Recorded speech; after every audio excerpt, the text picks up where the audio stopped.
Samsung adalah raksasa dunia dalam bidang smartphone dan barang elektrik lainnya.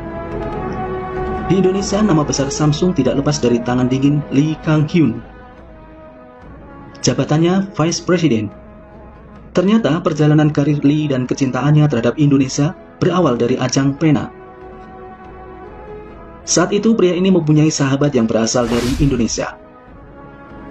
Pada 1989, akhirnya ia memutuskan untuk mengunjungi temannya yang ada di Aceh. Sambutan hangat dan keramahan keluarga sahabat penanya membuat Lee betah berlama-lama tinggal di Indonesia. Dan saban tahun, ia pun bertandang ke rumah sahabatnya tersebut. Bahkan ketika sudah kembali ke Korea, ia selalu teringat kebaikan dan keramahan orang Indonesia. Itu membuat Lee berniat untuk kembali lagi. Ketika pulang ke Korea, mereka sering muncul di dalam mimpi saya. Benar-benar ingat terus, cerita Lee. Untuk memudahkan berkomunikasi, Lee kemudian mempelajari bahasa Indonesia. Ia bahkan mengambil pendidikan khusus selama sebulan di Universitas Indonesia. Lee mengaku punya keinginan kuat untuk bekerja di Indonesia. Karena itu, ketika diterima di Samsung pada 1991, ia menyampaikan hasratnya tersebut. Berbekal pengetahuannya tentang Indonesia, cita-citanya dapat cepat terwujud. Samsung mengirimnya untuk bertugas di Indonesia pada tahun 1993. Ia sangat bersyukur karena keputusan tersebut amat jarang terjadi. Biasanya, Samsung akan mengirim karyawannya bertugas di luar negeri bila telah bekerja minimal 10 tahun. Namun, keistimewaan tersebut bukan tidak ada konsekuensi. Yang mendapat tugas lebih berat ketimbang karyawan lain yang dikirim ke Indonesia.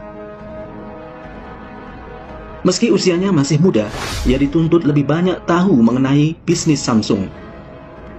Di saat yang bersamaan, Lee diharuskan mengetahui segala aturan dan kebijakan bisnis yang dibuat oleh pemerintah Indonesia.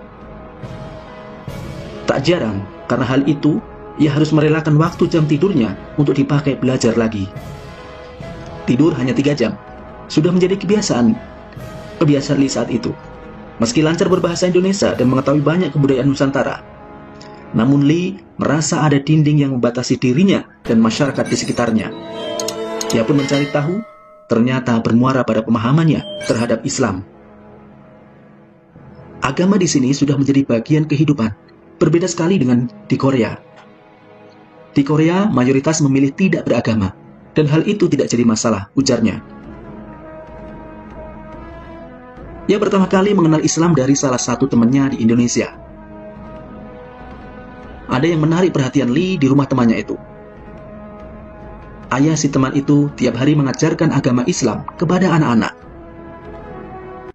Ada sekitar 20 anak yang dia sekolahkan dan biayai, ujarnya. Sementara ibunya mendirikan sebuah panti asuhan. Dari sinilah Lee berpikir untuk mempelajari Islam lebih dalam, karena melihat perilaku yang ditunjukkan keluarga tersebut. Jadi saya benar-benar lihat sendiri bagaimana umat Muslim berperilaku, kemudian saya diajari sholat, kisahnya. Akhirnya ia pun memutuskan untuk menjadi mu'alaf dengan mengucapkan 2 kalimat syahadat di Masjid Agung Sunda Kelapa pada tahun 1994.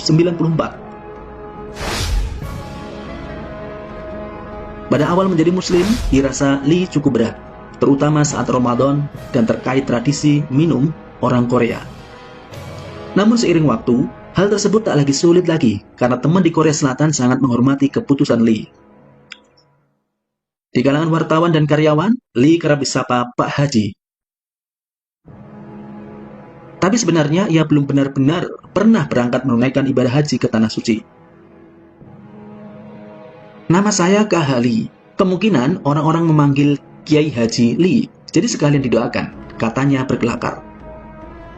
Lee mengaku saat ini belum memungkinkan untuk berangkat haji karena jadwal pekerjaan yang sangat padat. Tapi saya sudah berjanji kepada istri akan berangkat haji, ujarnya. Entah kapan Lee akan naik haji, yang jelas ia telah 2 kali menjalankan ibadah umroh dan mengaku mendapatkan pengalaman spiritual yang tidak bisa dilupakan. Susah dijelaskan dengan kata-kata, kata Lee yang kini berusia 54 tahun. Sejak tinggal secara permanen di Indonesia, banyak hal yang ia telah dapatkan. Tak hanya keluarga angkat, teman dan rekan bisnis, Lee pun menemukan tambatan hatinya di sini. Ia sebenarnya tak menyangka bakal mendapatkan jodohnya di Indonesia. Pasalnya, seperti tipikal pemuda Korea, ia lebih fokus bekerja ketimbang mencari istri. Hingga akhirnya, keluarga angkatnya yang memperkenalkan dirinya dengan Yuliani Sandra, seorang pramugari. Di awal pertemuan, Lee mengaku terkesan dengan sosok Yuliani.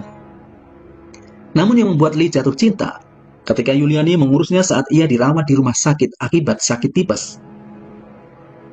Dari sana ia memantapkan hati untuk mempersunting Yuliani. Namun, niatannya terhalang saat orang tua Yuliani tak memberi lampu hijau begitu tahu calon mantunya adalah orang Korea.